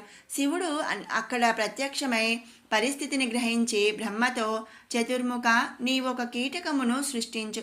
ఆ పురుగు వెళ్ళి వింటి తాడును కొరికితే దానివల్ల వచ్చే శబ్దానికి నిద్రాభంగమై విష్ణువు మేలుకుంటాడు అని సూచించాడు. అప్పుడు బ్రహ్మ ఒక పురుగును సృష్టించాడు. ఈ కీటకము బ్రహ్మ ఆదేశానుసారం వింటి తాటిపై పాకుతూ వెళ్ళి దాని కొసను పుటుక్కున కొరికింది. అలా పురుగు చేత కొరకబడిన వింటి త్రాడు తెగి భీకరమైన శబ్దం చేస్తూ విష్ణు శిరస్సును ఎగరకొట్టింది. ఆ వింటి తాడికి తెగిన విష్ణు శిరస్సు ఎగిరి వెళ్ళి సముద్రంలో పడి మునిగిపోయింది. విష్ణువు మొండముతో మిగిలాడు. బ్రహ్మాది దేవతలందరూ హాహాకారాలు చేశారు. పుణ్యానికని పోతే పాపం చుట్టుకున్నట్లయింది వారి పరిస్థితి. దానవాంతకుడైన శ్రీహరికే ఆ దుర్గతి సంప్రాప్తిస్తే ఇక తమని ఆదుకునేవారెవరు? వారి దుఃఖానికి అంతులేకపోయింది. వారు కర్తవ్య శూన్యులయ్యారు. అప్పుడు శివుడు వారిని ఓదార్చుతూ, జగద్రక్షణ భారం వహించిన శ్రీహరికే ఈ దుస్థితి సంభవించిందంటే దీని వెనుక మనకి అర్థం కాని కారణ పరమార్థం మరేదో ఉండి ఉంటుంది. ఈ జగత్తునందు కారణము లేకుండా ఏ కార్యము జరగదు. కనుక ఈ కారణ కార్యాలన్నింటినీ మూలమైన ఆ జగన్మాతనే ప్రార్థిద్దాము. ఆ జగదీశ్వరియే మనకి తరుణోపాయం చూపిస్తుంది అని చెప్పి వారిని కార్మోన్ముఖులను గావించాడు. అంతటా బ్రహ్మాది దేవతలందరూ వేదసూక్త మంత్రములను పఠిస్తూ పరమేశ్వరిని స్మరించసాగారు. వారి మొరలను ఆలకించిన జగదీశ్వరి అంతరిక్షమును ఆవరించింది. బ్రహ్మాది దేవతలారా, హయగ్రీవుని సంహరించే కారణము చేతనే శ్రీలక్ష్మి శాపగ్రస్తుడైన శ్రీహరి శిరస్సు ఈ విధంగా ఖండితమైంది. మీరొక అశ్వపు శిరస్సును తెచ్చి ఈ శ్రీహరి మొండమునకు అతికించిన ఈతడు హయగ్రీవ రూపమున అవతరించి రాక్షస సంహారం అనర్చగలడు. ఆ తదనంతరం మీ యజ్ఞము పూర్తిగావించి ఆ యజ్ఞ ఫలమును ధారపోసిన శ్రీహరి యథారూపమును పొందగలడు అని తెలిపి అదృశ్యమైంది. అంబవాక్కులతో ఊరట చెందిన దేవతలు విశ్వకర్మ చేత ఒక అశ్వపు శిరస్సును తెప్పించి దానిని శ్రీహరి మొండమునకు అతికించారు. అప్పుడు హయగ్రీవావతారుడై శ్రీహరి యోగ నిద్ర నుండి మేల్కొని లేచాడు. బ్రహ్మాది దేవతలారా, మీరిక నిశ్చింతగా ఉండండి. నేనా హయగ్రీవ రాక్షసుని వధిస్తాను, లోకమునకు శాంతిని చేకూరుస్తానని తెలిపి హయగ్రీవ స్వామి ఆ దానవుని వెతుక్కుంటూ బయలుదేరాడు. హయగ్రీవ రాక్షసుడు భీకర చకలింపులతో యుద్ధమునకు కదలి వచ్చాడు. వారి మధ్య భీకర యుద్ధం సాగింది. అప్పుడు హయగ్రీవ స్వామి తన చేతులతో ఆ దానవుడి మెడ పట్టుకొని శిరస్సుతో వాడి శిరస్సును పదే పదే బలంగా మోది కుమ్మి వాడి ముట్టెను ఛిద్రం చేశాడు. అప్పుడు హయగ్రీవ రాక్షసుడు ముక్కుల వెంట నోటి వెంట ధారలు ధారలుగా రక్తం కక్కుకుంటూ హృదయ విదారకంగా హాహాకారాలు చేస్తూ తల పగిలి నేలకూలి గిలగిలా తన్నుకుంటూ ప్రాణాలొదిలాడు. దానవ దుర్మరణంతో ఊపిరి పీల్చుకున్న దేవతలు హయగ్రీవ స్వామిపై పుష్పవర్షం కురిపించారు. అందరూ కలిసి అమ్మను స్తుతిస్తూ అనేక విధాల ఆ దేవిని కీర్తించారు. అంతటా శ్రీ మహాలక్ష్మి స్వామిని చేరగా దేవతల ప్రార్థన మేరకు ఆ క్షేత్రమునందు శ్రీ మహాలక్ష్మి సమేతుడై హయగ్రీవ స్వామి వెలిశాడు. ఆ తదనంతరం ఇంద్రుడు శత్రుంజయ యాగశాలయందు హయగ్రీవ స్వామిని యజ్ఞపురుషునిగా నిలిపి నిర్విఘ్నముగా ఆ యజ్ఞమును నిర్వర్తించాడు. యజ్ఞ ఆవిర్భాగములను ఇంద్రాది దేవతలు స్వీకరించి పూర్వోన్నత ప్రభాసులై వెలుగుతూ ఆ యజ్ఞ ఫలమును వేదోక్త మంత్రపూర్వకముగా హయగ్రీవ స్వామికి దారపోయగా అతడు యథాపూర్వ శ్రీమన్నారాయణ రూపాన్ని ధరించాడు. దానవాంతకుడైన శ్రీహరికి జేజేలు పలుకుతూ అమ్మను స్తుతిస్తూ దేవతలు స్వర్గమునకు చేరుకున్నారు. ఆ విధముగా దేవతలు మరలా శక్తి సంపన్నులై స్వర్గలోక సుఖాలను అనుభవిస్తూ కాలం గడపసాగారు. విష్ణువు వైకుంఠమున, మహేశ్వరుడు కైలాసమున సుఖముగా నుండసాగారు. బ్రహ్మ మనువులను సృష్టించి వారికి భూలోకపాలను అప్పగించాడు. నారద మహర్షి అమోఘ తపశ్శక్తిని పొంది నిరంతరం ముల్లోకాల్లో సంచరిస్తూ అటు వార్తలు ఇటు వార్తలు అటు చేరవేస్తూ కలహప్రియుడన్న బిరుదు పొందినను తన కలహముల చేత ధర్మరక్షణకు లోకశాంతికి సూత్రధారుడయ్యాడు. ఇలా ఉండగా ఒకనాడు అత్రి అనసూయల కుమారుడైన దూర్వాస మహర్షి త్రిలోక సంచారం చేస్తూ స్వర్గలోకానికి వెళ్ళాడు. దూర్వాసుడు మహాతపస్సంపన్నుడే గాని ముక్కోపి. అతడు స్వర్గపురమున ప్రవేశించి నందనోద్యానములో అడుగుపెట్టగానే అచట విహరిస్తున్న దేవకాంత ఊర్వశి అతడు ముక్కోపి అని తెలిసి భయంతో అతడికి ప్రణామాలు ఆచరించి అతడిని గౌరవించడానికి పారిజాత పుష్పాహారాన్ని సమర్పించింది.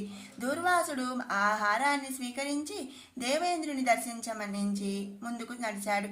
ఆ సమయాన వైకుంఠమున శ్రీ లక్ష్మీనారాయణులను దర్శించిన నారదుడు వారికి నమస్కరించి, ప్రభు, లోకమున సిరి గొప్పదా, శీలము గొప్పదా అని చిక్కు ప్రశ్న వేశాడు. శ్రీలక్ష్మి చప్పున కల్పించుకొని, అదేమిటి నారద, అలా తెలియనట్లు అడుగుతావేం? ఎంతటి శీలవంతుడైనా సంపద లేనిదే ఎందుకు కొరగాడు? సిరి అందు శక్తి ఉన్నది కనుక సిరి గొప్పది అని పలికింది.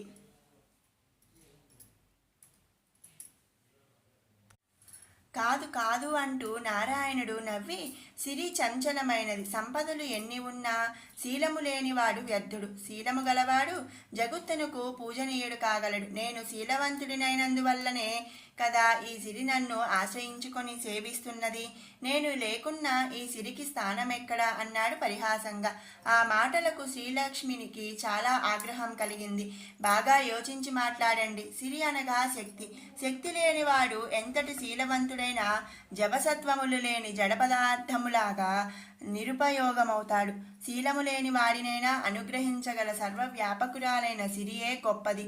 శీలము లేనివాడుండవచ్చు గాని సిరి లేనివాడు ఈ ప్రపంచమున లేడు. నిత్య దరిద్రునికి కూడా ఆ పూట తిండికి ఎంతో కొంత సంపదను అనుగ్రహించు సిరి లేకుండా లోకము నడవదు అన్నది లక్ష్మి ఆవేశముగా. ఏమిటి ఆ సిరి గొప్పదనం? ఆ గర్భ దరిద్రులనే కాక చెట్టు చేమ పర్వతములు నదీ నదములు చరాచర జీవజాలములన్నింటికీ పోషకుడనై ముష్కుర దానవులెందరినో నేను హతమార్చుటకు కారణము నా శీలము, కానీ నా సేవకురాలివైన నీవు కాదు. నీ ప్రమేయము లేకుండానే నేనెందరికో అదృష్టాన్ని అష్టైశ్వర్యాలను ప్రసాదించాను. నీవు చంచల స్వభావురాలివి. ఎప్పుడు ఎవరిని కరుణిస్తావో ఎవరిని వదిలేస్తావో నీకే తెలియదు. అలాంటి నీ శక్తి నా శీలగుణము ముందు దిగదుడుపు. నీవు లేక నేను మనగలను, కానీ నా వక్షస్థల నివాస స్థానము లేక నీవు మనలేవు, తెలుసుకో అన్నాడు నారాయణుడు పరుషంగా. శ్రీలక్ష్మి ఆ అవమాన భారంతో రోషాగ్నిహోత్రురాలవుతూ అట్లే అగుగాక అని పలికింది తీవ్ర స్వరముతో. నారదుడు చిరుతలు మోగిస్తూ నారాయణ అన్నాడు కలహానందముతో. సరిగ్గా అప్పుడే స్వర్గమున దేవేంద్రుడు అమృతపానమత్తుడై తన ఐరావతము మీద నందనోద్యానానికి వచ్చాడు. అతడి కోసమే వెళుతున్న దుర్వాసుడు అతనికి తారసపడి, దేవేంద్ర, నీకోసమే వస్తున్నాను, ఇదిగో ఈ పారిజాతమాలను స్వీకరించు అన్నాడు, తనకి దేవకాంత సమర్పించిన హారాన్ని బహుకరిస్తూ. ఇంద్రుడు అమృతపానమత్తుడై ఉన్నాడు. అదీగాక ఆ పుష్పమాల తన వనములో పూచిన పారిజాతమాల. తాను నిత్యం ధరించే పారిజాతమాలను తనకే బహుమానంగా ఇస్తాడా? కానీ అతడు మహర్షి కాబట్టి కాదనకూడదని భావించిన సిరి సంపదల గర్వాతిశయంతో ఇంద్రుడు కనీసం తన ఐరావతాన్ని ఆపనైనా ఆపక దానిపై నుంచి వంగి ఆ మాలను అందుకోబోయాడు. అది అందలేదు, కానీ ఐరావతము తన తొండముతో దానిని అందుకుంది. ఆ పుష్పమాల సువాసనలచే ఆకర్షించబడిన కొన్ని భ్రమరములు జుంకారాలు చేస్తూ ఆ మాలని చేరి దాని చుట్టూ తిరుగుతూ రొద చేయసాగాయి. ఆ రొదని భరించలేని ఐరావతము తన తొండమునందున్న హారాన్ని కిందికి విసిరికొట్టి తన కాళ్లతో ఆ హారాన్ని తొక్కి తొక్కి చిందరవందర చేసి ఛిద్రం చేసింది. అది తనకి దేవేంద్రుడు చేసిన అపచారముగా భావించిన దూర్వాసుడు ఆగ్రహావేశపూరితుడవుతూ, ఓరి ఇంద్ర, గర్వాంధ, ఏ సిరి సంపదలను చూసుకొని నువ్వు అహంకరించి నన్ను అవమానించావో ఆ సిరి నీకు నీ స్వర్లోక వాసులకు లేకుండా అంతరించిపోవుగాక అని శపించాడు. అంతే, ఆ మరుక్షణమే ఐరావతం, కల్పవృక్షం, కామధేనువు తదితర సంపదలతో సహా దేవతల సిరి యావత్తు అదృశ్యమై అంతరించిపోయింది. ఆ క్షణంలోనే వైకుంఠంలో శ్రీహరి వక్షస్థలమును వీడి అదృశ్యమైపోయింది శ్రీ మహాలక్ష్మి. లక్ష్మీరహితుడైన శ్రీమన్నారాయణుడు తక్షణమే తేజోవిహీనుడయ్యాడు. అంతట నారద మహర్షి కైలాసానికి వెళ్ళి శివశక్తులకు ప్రణామాలాచరించి వైకుంఠమున జరిగిన వృత్తాంతాన్ని చెప్పి, పరమేశ్వర, నా సందేహమును తీర్చకుండానే లక్ష్మి అలిగి అదృశ్యమైపోయింది. నారాయణుడు చింతాక్రాంతుడై యోగనిద్రయందు లీనమయ్యాడు. మీరైనా నా సంశయాన్ని తీర్చండి. ప్రపంచమున పురుషుడు గొప్పవాడా, స్త్రీ గొప్పదా? ఇద్దరిలో అధికులెవరు అని ప్రశ్నించాడు. పరమేశ్వరి చప్పున కల్పించుకొని పురుషుడు ఎంత దీశాలి అయినా అతడికి ధీరత్వమును శక్తిని చేకూర్చినది స్త్రీ శక్తి. స్త్రీ క్షేత్రము లేనిదే బీజము వ్యర్థము కదా. గర్భధారణ, సంతాన వృద్ధి అనున్నది స్త్రీకి మాత్రమే ఉన్న అర్హత. ప్రకృతి లేని పురుషుడు ఎందుకు కొరగాడు. ఎవరు ఏ కార్యం నిర్వహించాలన్నా దానికి శారీరక, మానసిక, ఆత్మశక్తి కావాలి. దానికి సంకల్ప శక్తి తోడు కావాలి. అప్పుడే పురుషుడు శక్తి సంపన్నుడై కార్యములందు విజయుడవుతాడు. ఇలా ప్రతిదాని యందు అంతర్లీనంగా శక్తి ఇమిడి ఉండి ప్రపంచ మనుగడకు సహకరిస్తోంది కాన శక్తి గొప్పది. శక్తి సహకారము లేని పురుషుడు వ్యర్థుడు అని తెలిపింది. కాదు కాదు అంటూ మహేశ్వరుడు తల అడ్డంగా తిప్పి లోకకంటకులైన దానవులకు జన్మనిచ్చింది స్త్రీ శక్తి. ఆమె అనాలోచిత చర్యకు లోకాలు పలు బాధలు పడుతుంటే ఆ దానవులను సంహరించిన వాడు పురుషుడు. సృష్టికర్త బ్రహ్మ పురుషుడు, లోకపాలకుడు శ్రీహరి పురుషుడు, లయకారకుడినైన నేను పురుషుడిని. ఇంద్రాది దిక్పాలకులు, ప్రజాపతులు, సప్తఋషులు ఇంతెందుకు త్రిలోక సంచారమైన నీవు పురుషుడివే. ఈ ఆధిపత్యములలో ఏ ఒక్కదాని అందైనా స్త్రీకి అర్హత లభించిందా? లేదు. అంతేనా? బ్రహ్మవాక్కున సరస్వతి, విష్ణు వక్షస్థలమున శ్రీలక్ష్మి, నేను పంచి ఇచ్చిన నా శరీర అర్ధభాగమున శ్రీ ఈ పరమేశ్వరి నివసించుచున్నారే కాని లేకున్నా వీరికి అసలు నివాస స్థానమే లభించునా? వీరే కాదు, ప్రపంచమున ఎక్కడ ఏ జీవిని చూసినా పురుషుణ్ణి ఆశ్రయించుకొని స్త్రీ మనుగలుగుతున్నదే కాని స్త్రీని ఆశ్రయించి వసించుచున్న పురుషుడొక్కడూ కానరాడు. ఇంత చెప్పినా ఇంకా నీ సందేహం తీరలేదా నారదా? స్త్రీ శక్తి కన్నా పురుషుడే అత్యధికుడు. స్త్రీ లేక పురుషుడు మనగలడు, కానీ పురుషుడు లేక స్త్రీ మనలేదు అన్నాడు. పరమేశ్వరి ఆ అవమానమును భరించలేక, ఏమేమి స్త్రీ లేక పురుషుడు మనగలడా? అదెట్లు జరుగునో చూసేదుగాక అని పలికి పరమేశ్వరుని అర్ధ శరీరాన్ని వీడి అదృశ్యమైపోయింది. పరమేశ్వరి అంతర్ధానమవగానే శివునిలోని తేజస్సు అంతరించిపోయింది. అతడు నిర్లిప్త నిమిత్రమాత్రుడైపోయి చేయునది లేక తపస్సు మాధియందు మునిగిపోయాడు. శ్రీ లక్ష్మీదేవి ప్రాదుర్భావము. బ్రహ్మ సృష్టి నిరంతరాయంగా జరుగుతూ వృద్ధి చెందుతుంది. ఆ సృష్టిలో దానవ వంశం కూడా మరలా అభివృద్ధి చెందింది. దానవుల పాపకృత్యముల మూలమున యజ్ఞయాగాది క్రతువులు భగ్నమై హవిస్సులు అందక దేవతలు బలహీనులయ్యారు. అప్పుడు వారు బ్రహ్మని తోడ్కొని వైకుంఠమునకు వెళ్ళి శ్రీహరిని యోగనిద్ర నుండి మేలుకొలిపి ఉపాయమును తెలుపమని ప్రార్థించారు. శ్రీహరి నవ్వి, వత్సలారా, మీరే కాదు, శ్రీలక్ష్మిని కోల్పోయి నేను అస్థిమితుడనయ్యాను. మనందరి సమస్య పరిష్కారమగుటకు మీరు దానవులను మంచి మాటలతో ఒప్పించి క్షీరసాగర మథనమునకు తీసుకుని రండి. క్షీరసాగరము నుండి అవతరించు అమృతపానము వలన మీరు మరలా బలోపేతులు, అమరులు కాగలరు అని తెలిపాడు. దేవతలు సమ్మతించి దానవులకి అమృతమునందు భాగమిస్తామని చెప్పి వారిని సాగర మథనమునకు తోడ్కొని వచ్చారు. మందర పర్వతము సాగరమును మధించు కవ్వముగా అవతరించగా సర్పశ్రేష్ఠుడు వాసుకి ఆ కవ్వపు తాడుగా అమరాడు. అంతటా ఆ పర్వతము నీట మునగకుండా శ్రీహరి మహాకూర్మావతార రూపము ధరించి మందరమును తన వీపుపై నిలుపుకున్నాడు. క్షీరసాగర మథనము ఆరంభమైంది. ఆనాడు దుర్వాసుని శాపం వలన అమరావతి నుండి అదృశ్యమైన కల్పవృక్షము, కామధేనువు, ఐరావతము తదితరములన్నీ సాగర మథనము నుండి బయల్పడగా ఇంద్రుడు వాటిని స్వీకరించాడు. ఆ తదనంతరము మహాభయంకరమైన హాలాహలము వెలువడగా దేవతల ప్రార్థనలను మన్నించిన మహేశ్వరుడు హాలాహలమును మింగి తన కంఠమునందు నిలిపి బంధించాడు. ఆ హాలాహల ప్రాదుర్భావ సమయాన పుట్టిన విషజ్వాలలను వాసుకి, తక్షకాది సర్ప శ్రేష్ఠులు తమ కోరలయందు నిలుపుకున్నారు. ఆ తదనంతరం ఉచ్చేశ్రవమను దేవతాశ్వము రాగా దానిని ఇంద్రుడు స్వీకరించాడు. జ్యేష్ఠాదేవి అవతారం. దేవతలు దైత్యులు కలిసి సాగర మథనం చేసినప్పుడు ముందుగా హాలాహలం పుట్టింది. ఆ తరువాత దరిద్ర దేవత అవతరించింది. ముందుగా పుట్టడం వలన దరిద్ర దేవతను జ్యేష్ఠాదేవి అని అంటారు. దుస్సహుడనే బ్రాహ్మణునితో జ్యేష్ఠాదేవి వివాహం జరిగింది. భగవత్ ప్రార్థనలు, వేద పఠనం మొదలైనవి వినబడినా, విభూతిదారులు కనబడినా జ్యేష్ఠాదేవి భరించలేక చెవులు కళ్ళు మూసుకొని ఆ ప్రదేశం నుండి దూరంగా పారిపోయేది. ఆ కాలంలో అంతటా ధార్మిక చర్యలు, పుణ్యకార్యాలు జరుగుతుండేవి. అందువల్ల ఎక్కడా ఉండలేక అన్ని ప్రదేశాల నుంచి పరిగెత్తి జ్యేష్ఠాదేవి అలసిపోయింది. అది చూసిన దుస్సహుడు బాధపడి ఆమెను ఒక నిర్జల ప్రదేశంలో విడిచిపెట్టాడు. భర్త తనను విడిచిపెట్టి మరొక కన్యను వివాహం చేసుకుంటాడేమోనని కొని జ్యేష్ఠాదేవి బాధపడసాగింది. తాను వేరొక కన్యను వివాహం చేసుకోనని ఆమెకు ధైర్యం చెప్పి తాము ఉండదగిన ప్రదేశాన్ని వెతకడానికి బయలుదేరాడు దుస్సహుడు. కొంత దూరం వెళ్ళిన తర్వాత మార్కండేయ మహర్షి అటుగా వస్తూ దుస్సహునికి దర్శనమిచ్చాడు. వెంటనే దుస్సహుడు మహర్షికి సాష్టాంగ ప్రణామం చేసి తన భార్య పరిస్థితి చెప్పి ఆమెతో తాను ఏ ప్రదేశాలలో ఉండవచ్చు, ఏ ప్రదేశాలలో ఉండకూడదో సెలవీయవలసిందిగా ప్రార్థించాడు. అప్పుడు ముందుగా దరిద్రాదేవి ప్రవేశించకూడని ప్రదేశాలను గురించి వివరించసాగాడు మహర్షి. రుద్రుని భక్తులున్న ప్రదేశాలలో, భస్మదారులు నివసించే ప్రదేశాలలో మీరు ఉండవద్దు. శ్రీమన్నారాయణుడు, గోవిందుడు, శంకరుడు, మహాదేవుడు మొదలగు వారి సంకీర్తనలు జరిగే స్థలాలకు మీరు వెళ్ళకూడదు. విష్ణువు యొక్క సుదర్శన చక్రం నిప్పులు చెరుగుతూ భక్తులను అశుభాల నుంచి కాపాడుతూ ఉంటుంది.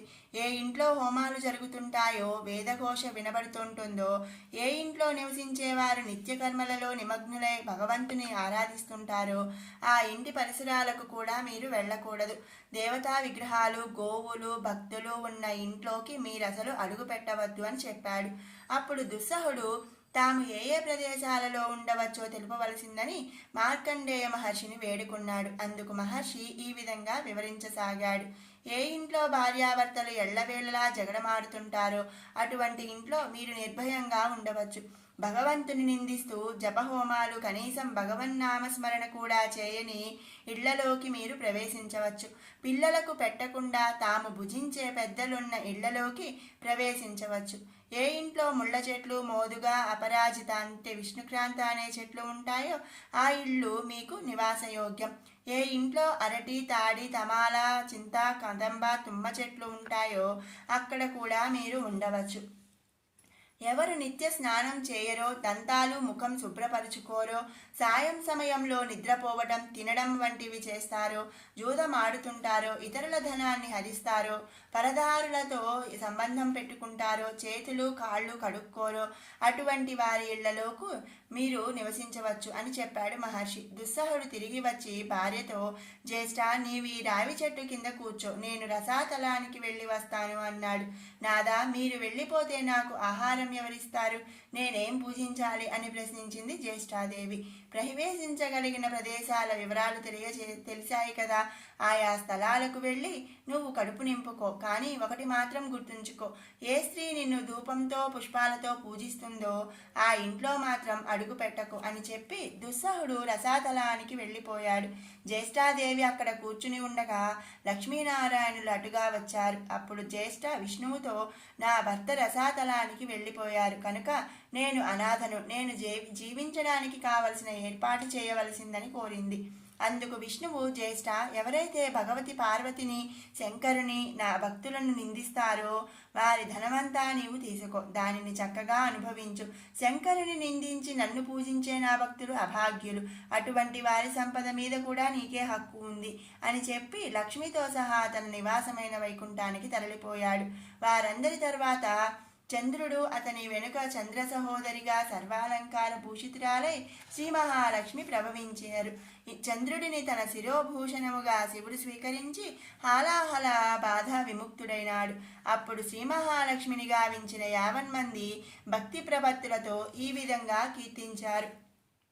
లక్ష్మీం క్షీర సముద్రరాస్తనయాం శ్రీరంగధామేశ్వరీం దాసీభూత సమస్తదేవవనితాం లోకైక దీపాంకురాం శ్రీమన్మందకటాక్షలబ్ధ విభవద్ బ్రహ్మేంద్ర గంగాధరాం త్వాం త్రైలోక్య కుటుంబినీం సరసిజాం వందే ముకుంద ప్రియాం. అలా వారందరి ప్రార్థనలను మన్నించిన శ్రీలక్ష్మి పునః విష్ణు వక్షస్థలమును అలంకరించింది. శ్రీలక్ష్మి చేరికతో శ్రీ మహావిష్ణువు మరలా దివ్య తేజో విరాజిత శక్తి సంపన్నుడైనాడు. ఆ తదనంతరం ధన్వంతరి అమృత కలశంతో క్షీరసాగరం నుండి అవతరించాడు. శ్రీహరి దివ్యమోహిని రూపము దాల్చి అమృతమును దేవతలకు పంచి వారిని అమరులను గావించారు. శ్రీ గజలక్ష్మీదేవి వైభవం. జయ జయ దుర్గతి నాశిని కామిని సర్వఫలప్రద శాస్త్రమయే రథగజ తురగ పదాది సమావృత పరిజన మండిత లోకనుతే హరిహర బ్రహ్మ సుపూజిత సేవిత తాప నివారిణి పాదయుతే జయ జయ హే మధుసూదన కామిని గజలక్ష్మి పరిపాలయ మాం. శ్రీ లక్ష్మీదేవి వైభవ విశేషాలలో చెప్పుకోదగ్గ అవతారం శ్రీ గజలక్ష్మీ మాత. లక్ష్మీదేవి అష్టవిధ కళలలో 4వ చిత్స్వరూపంగా పేర్కొనబడే గజలక్ష్మీ మాత సర్వఫలప్రద, ధర్మ సంవర్ధిని, దుఃఖ వినాశిని. సర్వవేళలా ఆ తల్లి మనపై కరుణాకటాక్షాలను కురిపిస్తుంటుంది. తన కరుణాకటాక్షాల వల్ల వివిధ రూపాలలో జన్మించిన ఈ చరాచర సృష్టికి అవసరమైన బలాన్ని, వీరత్వాన్ని, ధైర్యాన్ని ప్రసాదించి జీవులను కార్యసాధన వైపు మళ్లించి సర్వశుభాలను అనుగ్రహించే తల్లి శ్రీ గజలక్ష్మీదేవి. సకల సంపత్కరి అయిన ఈ గజలక్ష్మీ మాత అనుగ్రహం వల్లనే మనకు సర్వశుభాలు కలుగుతాయి. ఈ తల్లిని భక్తితో కొలిచిన వారికి ఏ లోటు రాదు. సాగర మధ్యమంలో పద్మ మధ్యస్థితిగా సాక్షాత్కరించిన ఈ తల్లికి ఇరువైపులా 2 ఏనుగులు తమ తొండాలతో అమృత కలశాలను పట్టుకొని ఈ తల్లికి అభిషేకం చేస్తున్నట్లుగా కనిపిస్తుంది. ఈ తల్లి రూప విశేషాలలో ఎన్నో నిగూఢమైన రహస్యాలు దాగున్నాయి. గజలక్ష్మీ మాత వినీలాంబరధారిణి, సర్వసమున్నత స్థానానికి ప్రతీక. ఈ తల్లి వినీల కాంతిలో మెరిసే ఆభరణాలను, పుష్పమాల్యాదికాలను ధరించి ఉంటుంది. సదా చిన్ముద్రాలంకృత అయిన ఈ తల్లి తన 2 వరద హస్తాలతో భక్తులకు అభయ ప్రదానం చేస్తూ మిగిలిన 2 హస్తాలతో పద్మాలంకృతగా దర్శనమిస్తుంది. కేవలం మానవులకే కాక సమస్త దేవగణాలకి శుభప్రదాత ఈ తల్లి. గజలక్ష్మీ మాత పాదకమలాల వద్ద అవనత శిరస్కులైన సమస్త దేవతాగణం తమ తమ కిరీటాలనే భిక్షాపాత్రగా చేసుకొని దేహి దేహి అంటూ ఆ తల్లి కరుణాకటాక్షాలకై యాచిస్తూ ఉంటారు. గజం అంటే ఏనుగు. గజం అనే పదాన్ని బరువును మోసే శక్తికి సంకేతం. ఈ పదాన్ని అనుసరించే ఈ సమస్త సృష్టిని దిగ్గజాలు మోస్తున్నాయని చెప్పడం జరిగింది. ఇలా చరాచర జగత్తు యొక్క బరువు బాధ్యతలను మోసే మహిమాన్విత గజరాజులచే పూజింపబడు గజలక్ష్మీ మాతను మహేంద్రాది దేవగణమే కాక త్రిమూర్తులు సదా సేవిస్తూ ఉంటారు. అందుకే ఆ తల్లిని హరిహర బ్రహ్మ సుపూజిత అని కీర్తిస్తుంటారు. అమృత కలశాలతో పున్న కుంభాభిషేకిత అయిన ఈ తల్లి తన చల్లని చూపులతో భక్తజనుల సమస్త దోషాలను నివారించి సర్వరోగ ప్రతిక్రియాకారిణిగా వినుతించబడుతోంది. ఈ గజలక్ష్మీదేవిని సేవించేందుకు ఎన్నో పద్ధతులున్నాయి. వాటిలో భక్తులు ఆచరించడానికి సులభతరమైనది శ్రీ వైభవలక్ష్మి పూజా విధానం. విభవం అంటే ప్రజ్ఞా విశేషమని అర్థం. ఆ తల్లి విభవ విశేషాల వలె మనకు సమస్తమైన సుఖ సంపదలు, ఐశ్వర్యాలు కలుగుతాయి. అందుచేతనే గజలక్ష్మీ మాత రూపాన్నే వైభవలక్ష్మి రూపంగా సేవించడం జరుగుతోంది. అమ్మవారి పూజకు శుక్రవారం సంధ్యా సమయం ఎంతో అనువైన సమయం. గజలక్ష్మీ మాత మంత్రజపం చేసే విధానం ఈ క్రింది విధంగా చెప్పబడింది. ఓం శ్రీం హ్రీం క్లీం గజలక్ష్మీ దేవతాయే నమః అనే ఈ మంత్రాన్ని పూటకు 123 సార్లు జపిస్తూ ఆ తల్లిని షోడశోపచారాలతో పూజిస్తే గజలక్ష్మీ మాత అనుగ్రహం పరిపూర్ణంగా లభిస్తుంది. ఆ తల్లి పాదాలు సకల తాప నివారణ చేసే మహాద్భుత దివ్య సన్నిధాలు. గజలక్ష్మి రూపిణి అయిన వైభవలక్ష్మి పూజ మన దేశంలోని అన్ని ప్రాంతాలలో జరుపుతుంటారు. ముత్తైదువులు అమ్మవారిని పూజించి అఖండ సౌభాగ్యాన్ని, పెళ్లి కావలసిన యువతలు అమ్మవారిని సేవించి శీఘ్ర కళ్యాణ ప్రాప్తిని పొందగలరు. ఆ విధంగా క్షీరసాగర మథనం జరిపించి మరల లక్ష్మీదేవిని పొందిన శ్రీమన్నారాయణుడు శ్రీ మహాలక్ష్మి సమేతంగా వైకుంఠమునకు చేరాడు. నారదాది మహర్షులు ఆ దివ్య దంపతులను దర్శించి కీర్తించారు. అనంతరం నారదుడు, నారాయణ, వైకుంఠవాస, మా పూర్వపుణ్యం చేత మరలా నీవు సిరిమంతుడవైనావు. ఇక ఆ మహేశ్వరుడు అర్ధనారీశ్వరుడై దర్శనము ప్రసాదించు భాగ్యము మాకెప్పుడు లభించునో కదా అని నిట్టూర్పు విడిచాడు. నారాయణుడు మందహాసం చేసి, అదంతా ఆ జగదీశ్వరి కృపాకటాక్షముననే సిద్ధించగలదు. శ్రీలక్ష్మి సముద్రరాజపుత్రికగా అవతరించినది కదా, అట్లే మహేశ్వరి అవతరించుటకు ఆమెకు తండ్రి కాగల అర్హత గల వారిని ఒకరిని గుర్తించి జగన్మాతను ప్రార్థించండి. అచిరకాలముననే ఆ తల్లి అవతరించగలదు అని అభయము సంగినాడు. నారదాది మహర్షులు ఆ దంపతులకి మరలా నమస్కరించి, దేవి జగజ్జనని, నీ అవతరణ కోసం 1000 కన్నులతో ఎదురు చూస్తున్నామమ్మా. ఆ శుభతరుణాన్ని త్వరలో అనుగ్రహించు అంటూ మనసులలోనే ఆ తల్లిని ప్రార్థించారు. అంతవరకు 4వ నాటి దేవీ భాగవత పురాణం పారాయణాన్ని వినిపించిన సూత మహర్షి సూర్యాస్తమయం కావడంతో సంధ్యావందనాది కాల నిమిత్తం ఆనాటి పారాయణాన్ని దేవీ ప్రార్థనతో ముగించాడు. బాలామృతాంశు నిభ బాలా మనా కరుణా చేలా నితంబ ఫలకే కోలాహలక్షసిత కాళా పరాకుశల కీలాల శోషణ రవి స్థూలాకుచే జలద నీలాకచే కలిత లీలాకదంబ విపినే శూలయుధ ప్రణతి శీలా దధాతు హృది శైలాది రాజితలయా. అమ్మ, అష్టమి చంద్రుని వంటి పాలభాగం కలదానివై, అరుణారుణ కటివస్త్రాన్ని ధరించిన దానివై, నీ హుంకారం చేత యముని సైతం అదిలిస్తూ నీ భక్తులను ఆ కాలపాశం నుండి రక్షించే నిన్నుగాంచి త్రిశూలధారి అయిన ఆ పరమేశ్వరుని సర్వకాల సర్వావస్థలందు ధ్యానిస్తూ సేవించే నీ అనుగ్రహం చేత ఇంద్రాది దేవతలు మాత్రమే గాక హరిహరాదులు సైతం శక్తిమంతులవుతున్నారు.